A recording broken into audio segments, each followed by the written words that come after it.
ne d'abord merci pour l'invitation maa ngi ciy profito di excuser wu pour retard bi je pense que vous devez connaître les conditions l'heure et le fait d'arriver di nuyu sama camarade ancien camarade Mbow nga xam ne yàgg nañu gisee ci terrain bi di nuyu sëñ Saliou Saliou Joseph di nuyu Aliou Dembourou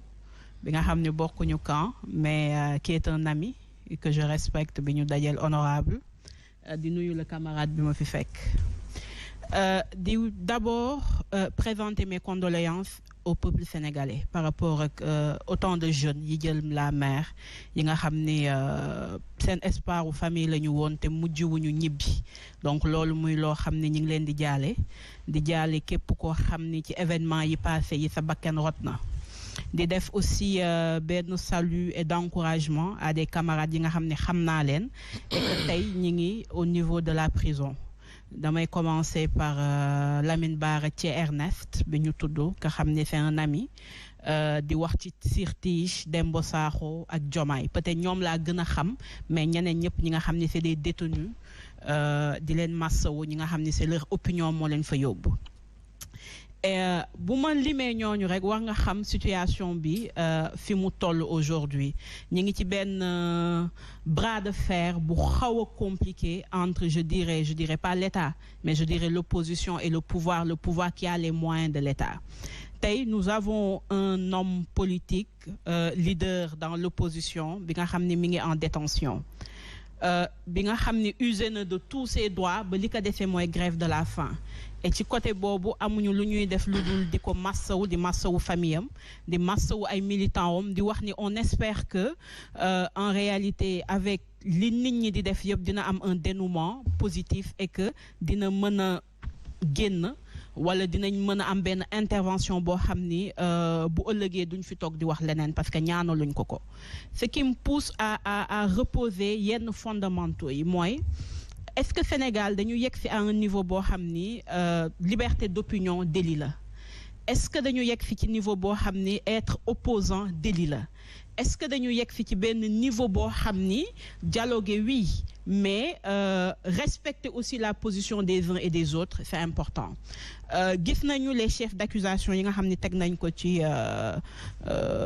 opposant boobu muy Sonko man je ne suis pas juge xawma lan mooy doon dénouement bi mais bi ma liiree chef d'accusation am na yu bëri yoo xam ne daf ma xaw ma nu ñu koy waxte daf ma xaw a bett parce que gëw ma ni ci parcours am ak ci li mu def koo xam ni comme l'a dit tout à l'heure Mbow dawoo yaa ngi Sénégal yaa ngi am sa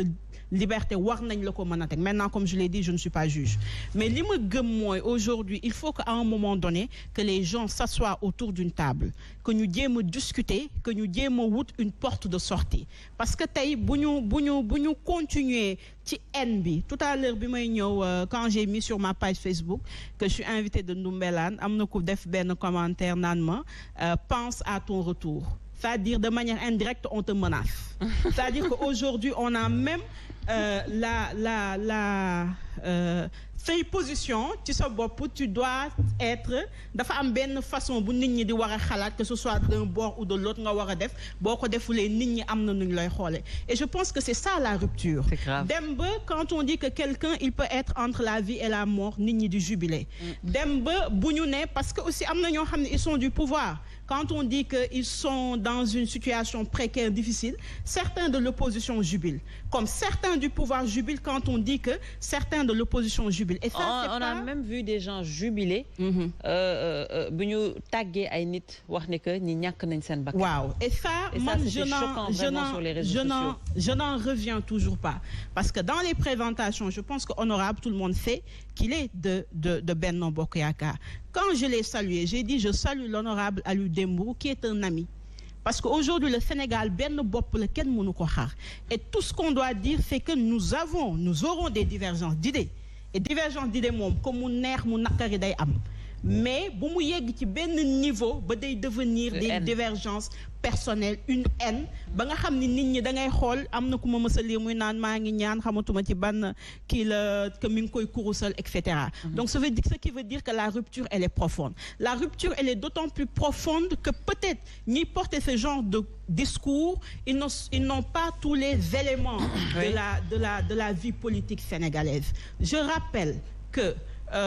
ñu gisoon Amath Dansokho ak peut-être Tanor Dieng après 2000 ñu bokk coalition bokk Benno Siggil Sénégal kooko waxoon dans les années 98 Mbow du ko gëm parce que ils étaient dans une lutte farouche entre deux camps. Mais après ils ont trouvé des points de convergence ba defandoo CPC si je ne m'abuse Front Siggil Sénégal Benno Siggil Sénégal CPC ensuite Front Siggil Sénégal suivi de Benno Siggil de Benno Siggil Sénégal. Et ñooñu dans les années 2000 je dirais pas que ils ne se haïssaient pas mais ils étaient dans une lutte farouche parce que l'un était dans le pouvoir et les autres pensaient qu'il fallait changer de pouvoir. C'était des adversaires. Mais maintenant on a comme l'impression que les gens ne comprennent pas c'est quoi l'adversité politique. Les gens ne comprennent pas c'est quoi la divergence politique. Les gens confondent la divergence à la haine et c'est ce qui fait qu'aujourd'hui même à la limite des fois certains ont peur de, je dirais certains parce que moi j'ai pas peur de donner les avis que j'ai. Néanmoins nañu repenser mbir mi parce que Sénégal nous avons toujours été un exemple de démocratie. Quel que soit fu mbir yi toll dans la sous-région nous avons toujours été pointés du doigt comme donneurs de leçons entre guillemets en termes de démocratie en termes de jeu politique sain. Li xew nag mooy certains pensent que la justice elle a une connotation. Parce que ni mu ko waxee y a beaucoup de gens quand on nous a dit qu'il y a des dossiers que j'ai sous le coude quand on entend certains qui ont des discours assez violents et que peut-être dara fekku leen ci quand on voit qu'aujourd'hui il suffit de faire un post Facebook le lendemain peut-être tu es convoqué quand on voit et que peut-être de l'autre camp amul cette réaction-là ça peut pousser à réfléchir. Mais néanmoins pour conclure sur ça moi je pense que sur la situation actuelle autant l'État a, je dirais, 70% est responsable. Autant aussi, du camp de l'opposition, certains doivent avoir raison gardée. Dans quel raison cas, par exemple? Gardée, dans le sens où... Dans quel sens? Dans le sens où, tey buñ la defoon nuñ koy waxee te buñ la exilé woon foo seeti ji say maam peut-être feneen ngay dem mais say maam Sénégal la ñu nekk buñ la nee nga génn fi mënoo dem feneen fu dul Sénégal ñun rek la ñu moom. Donc de ce point de vue waruñu yegg ci benn stade de rupture totale dañu war a yegg ci benn stade de divergence parce que comme je l'ai dit dans un pays normal il faut qu'il y ait un pouvoir il faut qu'il y ait une opposition mais aussi il faut qu'il y ait des plages de convergence. Mais des fois est-ce que yenn actes yi également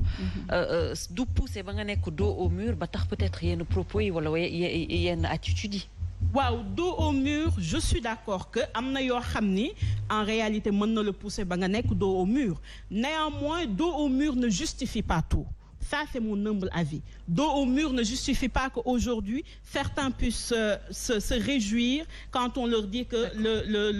le camarade ou, qui def grève de la faim, il est en réanimation. Dos au mur ne justifie pas que quand on dit que quelqu'un il est du pouvoir, il a telle maladie wala il risque telle chose nga koy ñaanal yàlla loo xam ni saafaan la loolu du dos au mur loolu manque de retenue la je rappelle que tey Sénégal ñi ngi suivre ay guides religieux et que Cheikh Ahmadou Bamba suma juumulee amul lu mu dundul amul luñ ko tegul dans ce pays-là néanmoins à aucun moment même s'il a été dos au mur dépassé wul yenn nuñ koy waxete yenn limites yi parce qu'il sait que en réalité quelles que soient les divergences à la fin nous serons obligés d'être ensemble et pour moi kettu ensemble boobu aujourd'hui ça veut dire quoi Aïda que vous n'êtes pas d'accord peut-être wala vous ne partagez pas la position de Ousmane Sonko par rapport à grève de la faim par rapport à moi en fait man li ma gëm mooy nous sommes des gens libres en quête de liberté chacun avec sa manière de se défendre je ne dis pas que je ne partage pas je respecte parce que tamit c'est un opposant qui a été persécuté c'est un opposant boo xam ne à la dernière minute amatul des leviers pour se défendre te ku ci nekk comme on le dit yaa xam nooy tojee sa bopp dina néanmoins moi je considère que aujourd'hui il est à un stade boo xam ni c'est pas un être quelqu'un koo xam ne dañ ko war a ne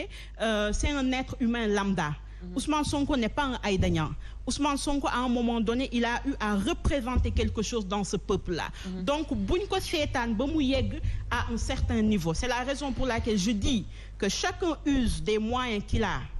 Et non nous lay demee, mais néanmoins, à un moment donné, l'État qui est garant de la sécurité des uns et des autres doit reposer les choses et voir comment on peut faire ba ñu bañ a yegg à un niveau de non-retour. Donc, c'est pour dire que aujourd'hui, moi, dans ma communication, je dis l'État am na loo xam ni xaw ma l'État la ñuy wax xaw ma le parti au pouvoir xaw ma parce que des fois day jaxasoo ci bopp nit ñi. Le parti au pouvoir. Ils ont une responsabilité sur ce qui est en train de se faire et qu'ils doivent nous donner